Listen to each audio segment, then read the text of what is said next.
Hi there, YouTube. This is Jessica G. Quinto. I am the author of the debut novel Stand Up, Fight Back, which is a young adult murder mystery.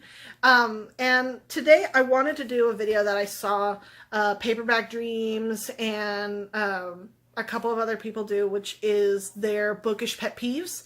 While I was writing this, I actually found that there was about 6 things or so that really bother me with the bookish community along with the author community, because I'm both a reader and a writer, so I have pet peeves for all of them. So I'm going to try to condense this to which ones are based off of books and which ones are based off of writing.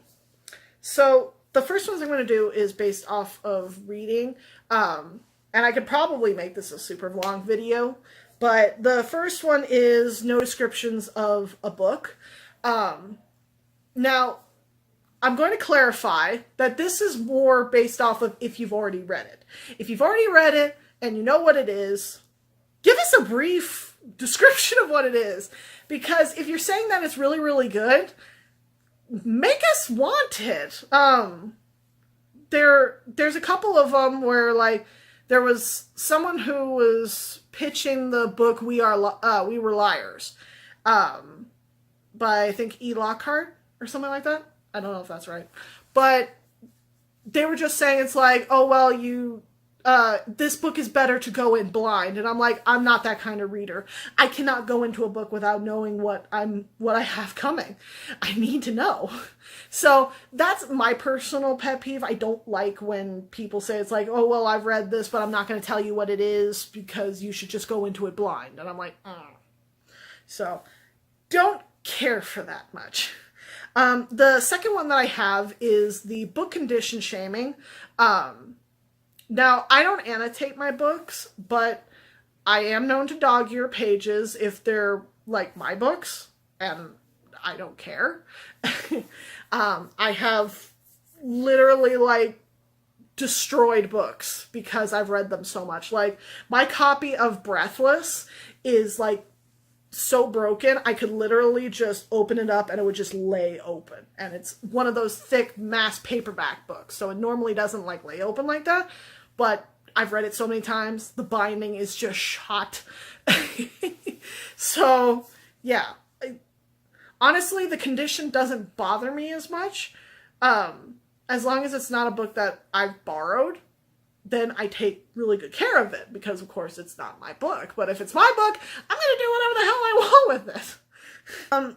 The next one that I have, there's actually 2 points that kind of go with this one, is crapping on romance books. I've only been a part of the booktube community for a little while, but I see a lot of people looking down on romance. Now, I already knew that a lot of people didn't look at romance as a viable genre, because it's like, oh, it's just 2 people falling in love, there's no real plot to it. It's like, well, in the cases of a lot of these, yeah, there might not be a plot, but the plot is that these 2 are trying to fall in love and external forces are keeping them apart, or even internal forces. So that is the plot. And I started reading adult romance when I was very young. I was probably like 14 years old. So I was getting exposed to a lot of these really adult themes when I was really young. And I don't think I would really wish that on people, but it made me see the world more for the ugliness and a lot of the beauty that is still in this world. And that's why I still really gravitate towards romance, especially adult romances. When I see romance in, like, young adult, and I see how there's a lot of really unhealthiness in it, it makes me question, it's like, why is there such a disconnect between young adult romance and adult romance? Like, I know that there's a lot of adult romance that is very questionable as well and very toxic, but, like, the vast majority of the really popular ones in YA are super questionable. But I think that's probably why a lot of people crap on romance, because it's like, well, if you don't have a regular plot or you don't have some big baddie to go after, then what are you going to do? You're just going to make a bad guy out of one of the characters. And it's like, no, you don't have to do that. it's just a whole involved argument of why romance is bad. And that bothers me because it makes me feel bad about reading romance. And then it's like, well, should I read something else? It's like, well, I should read something else because I want to read something else, not just because I don't want people judging me based off of what I'm reading. And I feel like that happens a lot. The next point kind of goes as a shaming one, which is audiobook shaming.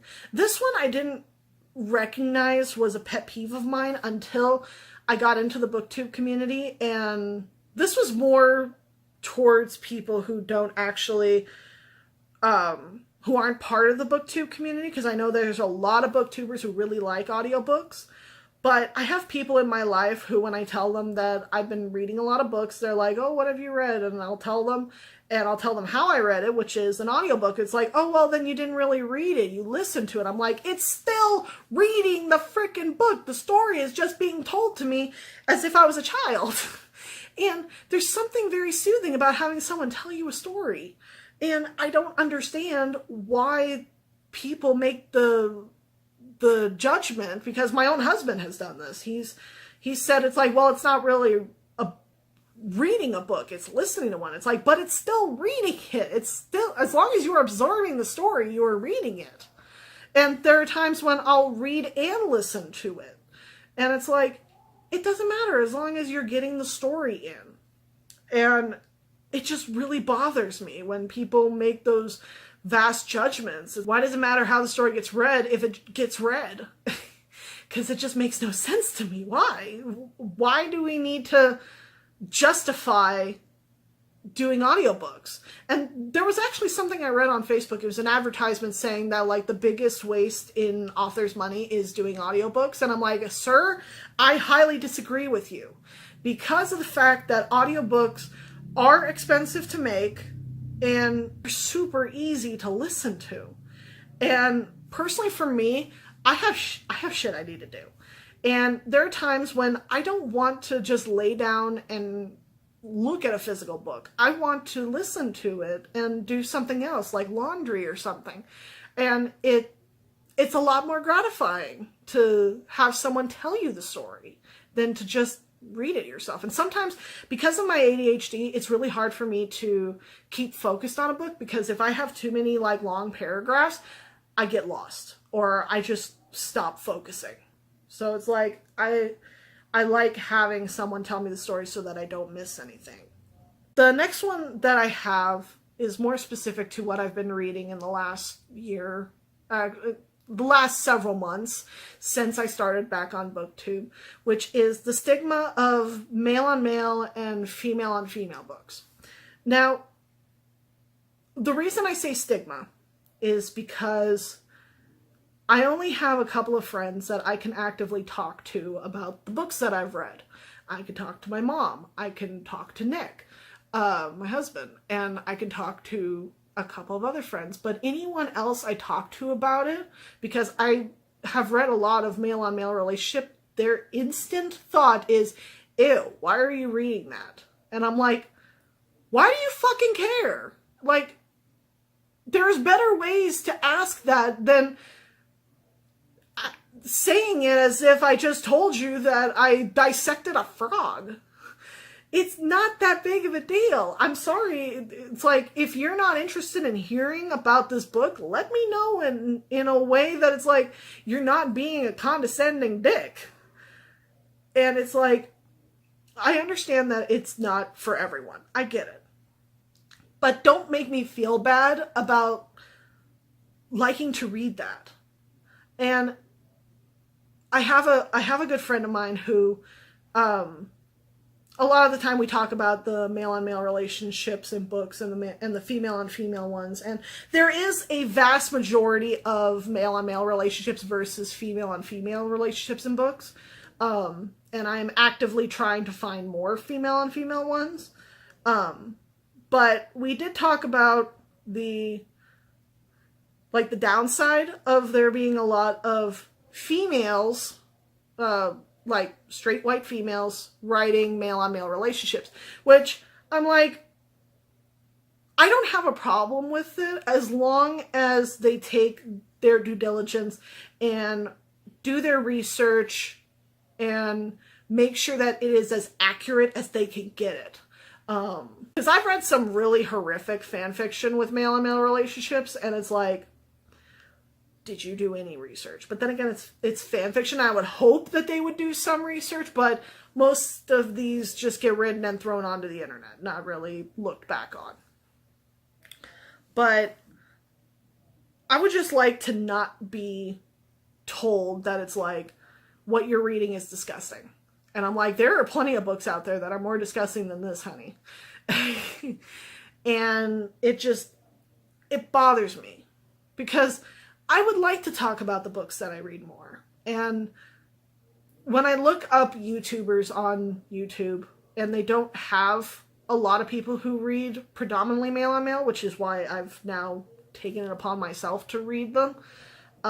And my friend has taken it upon herself to read mostly female on female ones. So we're trying to build more of an audience. But the last pet peeve that I have is the stigma of self-publishing, which is the writing one that I got. And this is more, not necessarily from the online community, but from people outside of it, like family and friends. When I first told people that I was writing a book, they would look at me, it's like, oh, you're writing a book? Well, what else are you doing? It's like, well, you're unemployed. It's like, yes, I'm unemployed because I'm not getting a paycheck from a business, but I'm not unemployed in the fact that I am a writer. I am writing a book. A lot of the time, the people that I've encountered, if they don't hear that you're signed with a publisher, they don't view you as a author or a writer. And I say to you, it's like my grandfather is an author. He has 3 books that he's written and self-published. And yeah, he's not making a whole lot of money on it, but he has friends in his writing group who are self-published who make a decent living on it. And I'm just tired of having that stigma against me because I've chosen to go the way of self-publishing versus traditional publishing.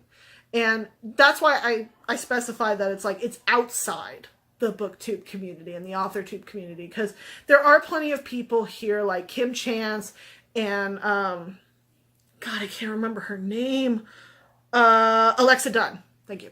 Alexa Dunn, who are traditionally published, and then you have people like Natalia Lee and Jenna Moresi, who are self-published or indie published. And they all have good points. And there's a certain crowd that likes traditional publishing and a certain crowd that likes self-publishing. And it's different strokes for different folks. It's whatever makes you happy and whatever you're looking for. Because I watched a video from Kim Chance. It's like, how do you know if you want to do traditional publishing or if you want to do self-publishing? And the best way to summarize it, it's like, what do you want for your future? And what do you want for your end goal?